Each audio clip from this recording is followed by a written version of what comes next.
My name is Art Risby, and I'm the mayor of Edwardsville. At this time, I'm asking for you to keep those affected by this tragedy in your thoughts and prayers.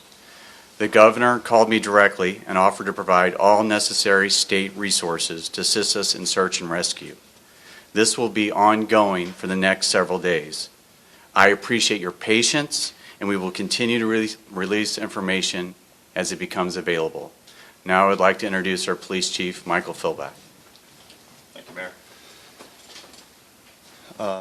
Thank you for coming. I'm just going to kind of cover briefly what our press release stated, try to answer a few questions that we can. So on December 10th, Friday evening at approximately 8:33 p.m., we had a significant weather event that occurred down in our enterprise zone.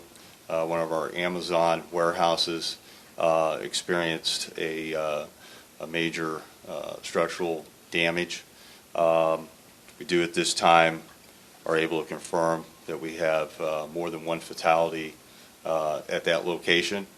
The Edwardsville Fire Department, the Edwardsville Police Department, among numerous other departments throughout this area, both police, fire, and EMS responded to this location. It's been an ongoing scene since that time.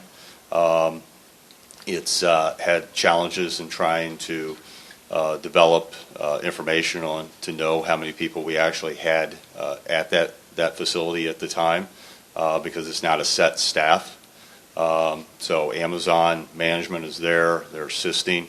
They're helping us create a list to identify individuals that are accounted for or not. The Madison County Transit Department assisted us earlier in the evening with transporting some of the individuals, the workers there, to a safe location to reunite them with their families at the Pontoon Beach Police Department and help us gather information on if they were there working and anyone that they knew that might have been missing or unaccounted for. So it's still again, our fire department, among other fire departments, are still there. We're using a lot of heavy equipment is involved as well. Construction companies are assisting them in being able to secure that scene. Some of the obstacles that we've faced, our first responders have faced since the beginning of this. Initially, there was a large amount of water issue there because of the fire suppression system, as well as power lines that needed to be secured before first responders could actually get into the rubble. Ameren responded and was able to secure those items, and then we had to also request additional assistance from other companies to secure the concrete and the structure there to make it safe for the first responders to go into the site and conduct their searches and their rescues. One individual, I can confirm two, was transported by helicopter to a St. Louis area hospital. I do not know which one, and I do not know the extent of that individual's injuries. There were a few other minor injuries that I was aware of, but they were not transported. So at this point, it's still, like I said, an active scene. Chief James Wyfert of the Edwardsville Fire Department is the on-scene commander. Later today, we hope to send out a press release to do an update press conference as well. It will probably occur this afternoon. Once we have more information, we can make sure that any fatalities, their family, their loved ones were properly notified before we can release any of that information at this time. Chief, do you know how many people were transported by bus to Pontoon Beach? Somewhere in the area of 30, I believe, were transported by bus. So 30 got out, 2 hospitalized, and more than 1 dead? One was transported to the hospital. As far as the other injuries, were not hospitalized as far as that I'm aware of. And as far as fatalities, like I said, we can confirm that there's one. There's more than one. There's at least 2 at this point. So we're working again to ensure that the families notified and everything before we release that information. Chief, do you believe there are still people trapped in the rubble who you are trying to reach? Do you hear anything? Is there anything that makes you believe there's still people in there who can be rescued? At this point, I do not know what the fire department is hearing, if anything. I know that they're still working the scene and treating it as search and rescue efforts. So.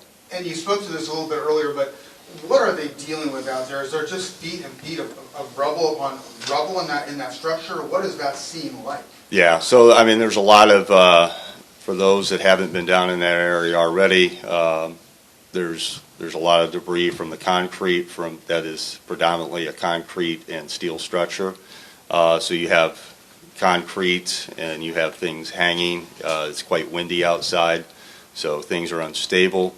So they have to shore those things up so that they can be safe. So the 30 who were transported by bus were able to get out on their own? Yes. Okay. Yes. Okay. Yes. So you have 30 by bus, at least more than one deceased, and one hospitalized, and you said you had 2 other minor injuries who were not transported, is that correct? As far as the amount of minor injuries, I don't know the number of those. I just heard that there were a few. Okay. So when I say a few, that could be 2, it could be 3. Okay. I don't know the extent of. How many workers do you estimate were in the building originally? Again, we're trying to work with Amazon and in gathering information from coworkers and such to get that. I would give the best guess at this point is somewhere around 50, but that's strictly a guess. So if there were about 50, then we're looking for about 17 or so who might be unaccounted for? Well, some of the people left from the scene. They weren't all transported by bus, so there were individuals that left from the scene. So that's part of the challenge. You don't have a good count Right. at this point of how many Right. people could be left in that building. Right, and that's exactly right. Okay. If someone has a loved one who's unaccounted for, is there a number they should call? Who's handling the response to real? So we have been receiving phone calls if you don't know if your loved one worked there and you don't know, you can call the Edwardsville Police Department. We'll take the information. We'll work with the fire department and Red Cross to try to get that information and get back to you as to where your loved one is. Chief, do you believe this was a tornado that moved through there? I mean, I know there was this touchdown. Do we think it was a tornado that hit that building? Could it have been some other kind of significant weather event? What's your thought at this point? Yeah, I think that we can all look at it and say it was a very severe weather event. The National Weather Service, to my knowledge, hasn't released what they deem it to be. So I'll kind of leave that to them, but it was definitely a weather-related a storm that came through that caused this incident. Chief, on the human level of this has got to be, and then you can speak to it, the mayor, both of you, this has got to be a tough one for you guys to swallow here. This is rough on your community. Yeah, no, absolutely. There's a lot of people that are touched by this.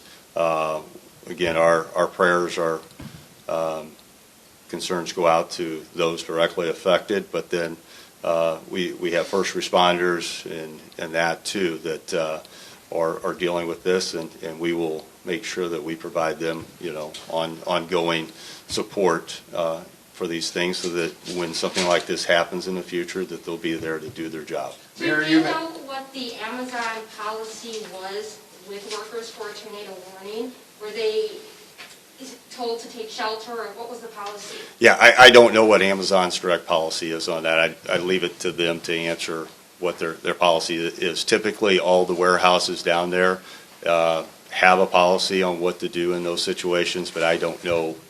I'll leave it to them to speak for what they do exactly. Going back to what it looked like on the ground, was the damage concentrated in a certain part of the building, or was it just complete kind of overall? It looks like a good portion of the southern portion of the building was destroyed. So. And was it a situation where a lot of boxes tumbled off of shelves, or what does that south side of the building look like? It's another disaster. It looks like everything blew through there. Was there a lot of shelving with products stacked up to the ceiling? I don't know what that typically looks like, so it's. Well, we're coming up on 6 o'clock, and the mayor said this could be days-long rescue effort. What do you expect in the hours ahead with the sun up? What's going to be happening today? What do you So our first responders down there will continue to work this scene until everyone's accounted for. And there's, there's still power lines down in that area. Not everything is secure. So, we would ask that, if you go down there, stick to that roadway, take your pictures, but don't try to go around the building such, because we don't know if it's safe for you to do so. So this would be an ongoing effort, like I said, to make sure that we account for everyone, that we don't leave anybody behind. And, that may take the rest of the morning, it may take the rest of the day, it may take 2 days. I do not know that answer at this point. So at this point, it's too early to tell when you transition from search and rescue into search and recovery? Yep. Yes. Okay.